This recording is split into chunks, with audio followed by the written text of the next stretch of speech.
See, you don't want to wind up at the end of your life and discover that you've lived only 1/10 of it.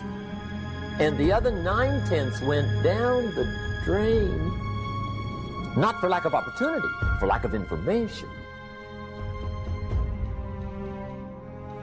See, anybody can, whether you will or not. See, that's the question. And here's a good question to ask. We are all buying somebody's plan. The question is, whose? Who's got you talked into doing what you're doing? Who's got you talked into your present plan? See, 10 years from now, you will surely arrive. The question is, where? But see, anybody, if you want to, can go searching for a good plan, pick it, and start working it. And sure enough, as the time passes, as it surely will 5 years from now, 10 years from now, then you'll be winding up wearing what you want to wear, driving what you want to drive, living where you want to live, become what you want to become. But now's the time to fix the next 10 years. And who can? Anybody.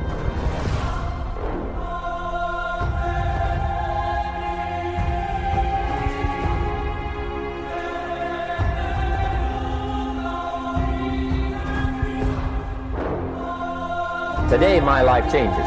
Now, who can do that? Anybody. When can you do it? Whatever day you pick.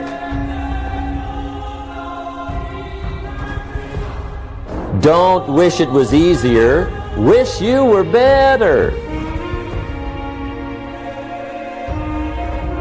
And whether I'm talking to high school kids or business executives, my message is always the same. And it goes like this. The only way it gets better for you is when you get better.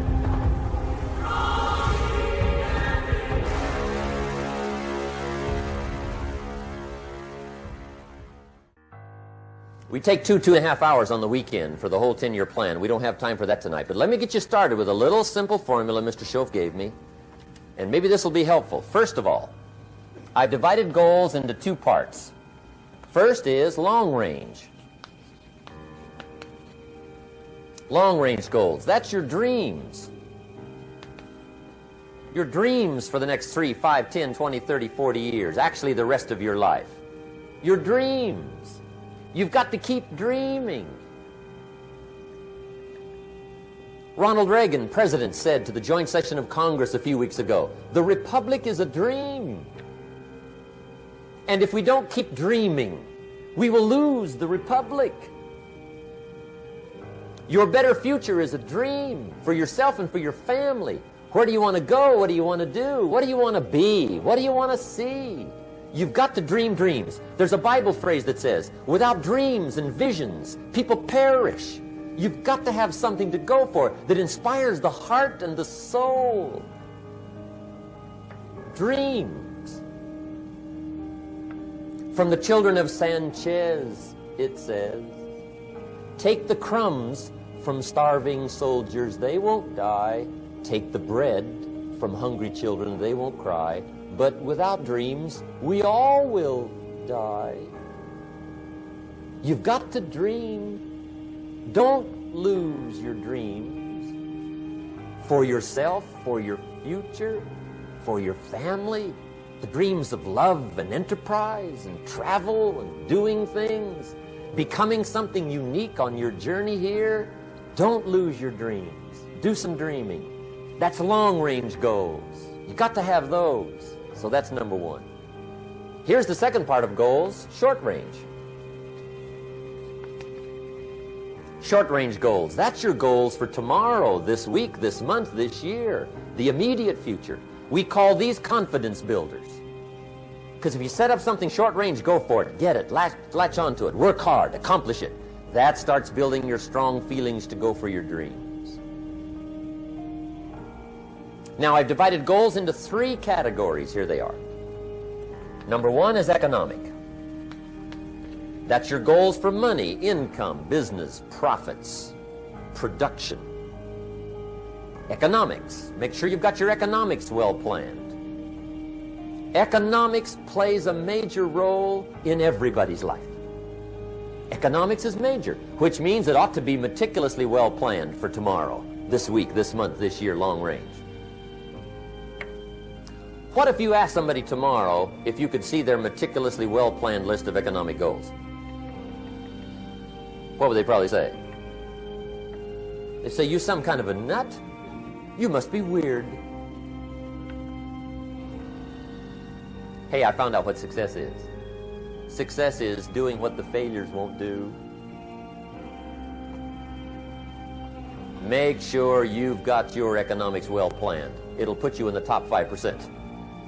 One of the key little subjects we talk about on the weekend is the 7 fundamentals for wealth and happiness. And that's one of them, well-planned economics. It's a fundamental if you want to do well. Join the top 5%. Anybody in this room can join the top 5%, if you will.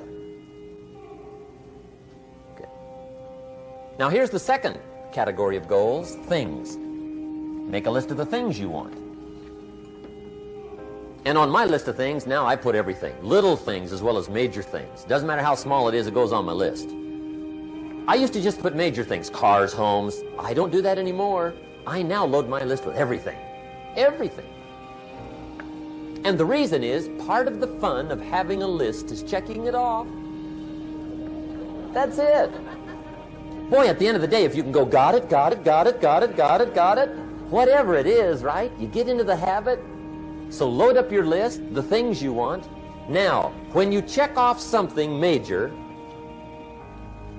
celebrate. That's an important point to make. Celebrate your achievements. Live it up. Have a party when you reach something you've worked for a while. See, we all grow from 2 experiences. One is called the pain of losing. The other one is called the joy of winning. We need both of them. Amplify them as much as you can, which also means make losing painful. If you set up something, fooled around, didn't get it, put it on yourself. On the other side, if you did get it, congratulate yourself. Self-congratulations is a sign of maturity. Seeking congratulations is a sign of immaturity. But hey, winning and losing, see, that's what it's all about. That's the name of the game. Now, some people lead such mediocre lives, at the end of the day, they don't know whether they're winning or losing. They got no clue. Guy's just going through the day with his fingers crossed. There's a better way. Okay, here's the third category of goals, personal development. Put those goals together. Personal development goals. That's your goals to be stronger, more decisive, be a speaker, be a leader, learn a language, all kinds of skills. Okay? The whole weekend seminar was designed to improve all your skills so that you walk away more skillful. And that's what you want, the personal development skills. That's what attracts, that's what brings good things to your life, the person you become more skillful. Now, this is quite a package to work on. Economics, things, personal development. For tomorrow, this week, this month, this year, long range. Okay? That'll get you started. Now, here's the simple formula for setting goals. It goes like this. A, work on your goals. That's step 1. Work on them. And I put the word work there deliberately. Setting goals is plain hard work. I don't want to kid you. We haven't come here tonight to kid each other. It's work. I know it's work. That's why a lot of people just let it slide. It's work. Many people work hard on their job, but they don't work hard on their future. They just let that slide. And the work involved is making plans.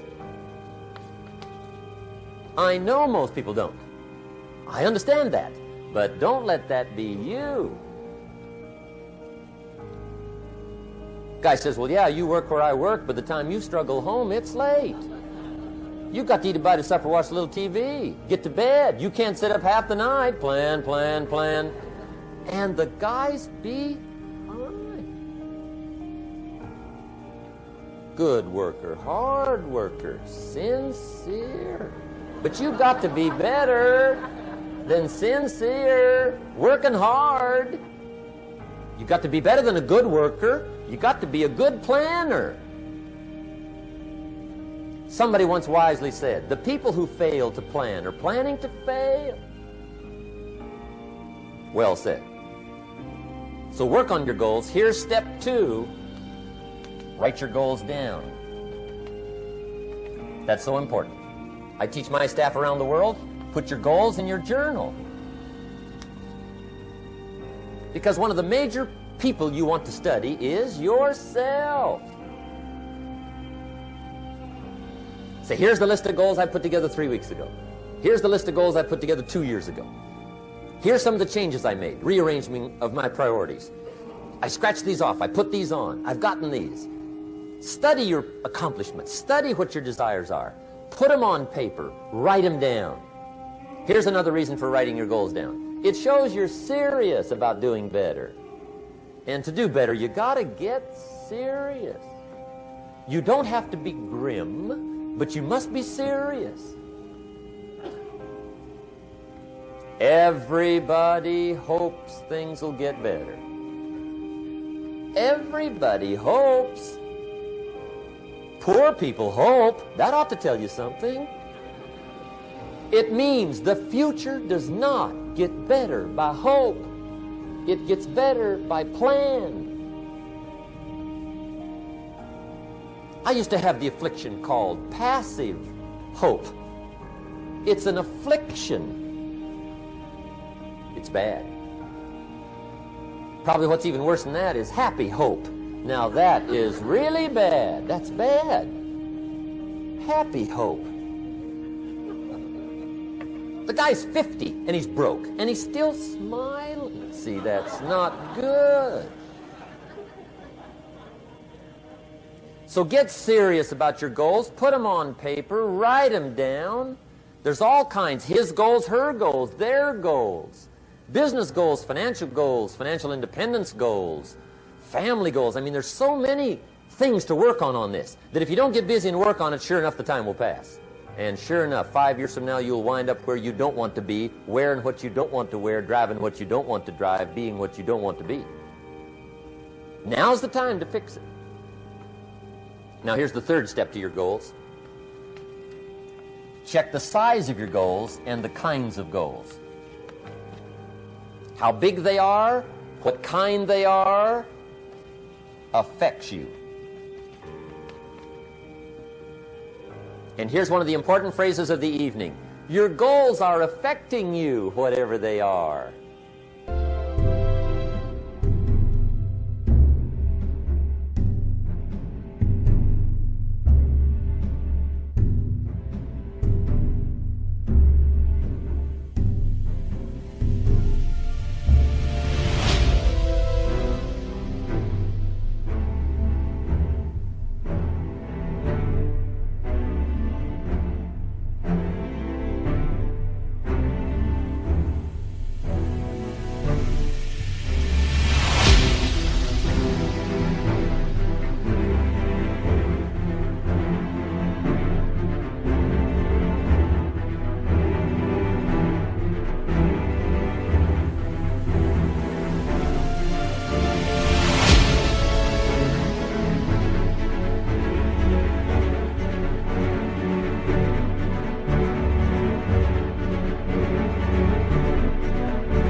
Your goals affect your handshake. Your goals affect your attitude, personality. Your goals affect the way you walk, the way you talk, the way you dress. All day long, we're being affected by our goals. Now, some people have goals, but they have such lousy goals. The effect is bad.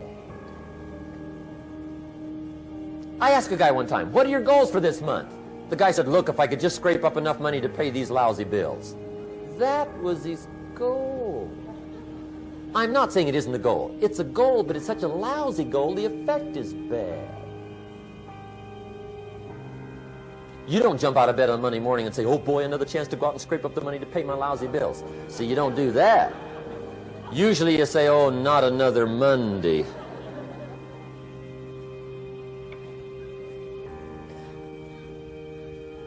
And some people have so given up on life They have joined the Thank God It's Friday club. How sad. Surely those are the same people, when life is over for them, will say, thank God it's over.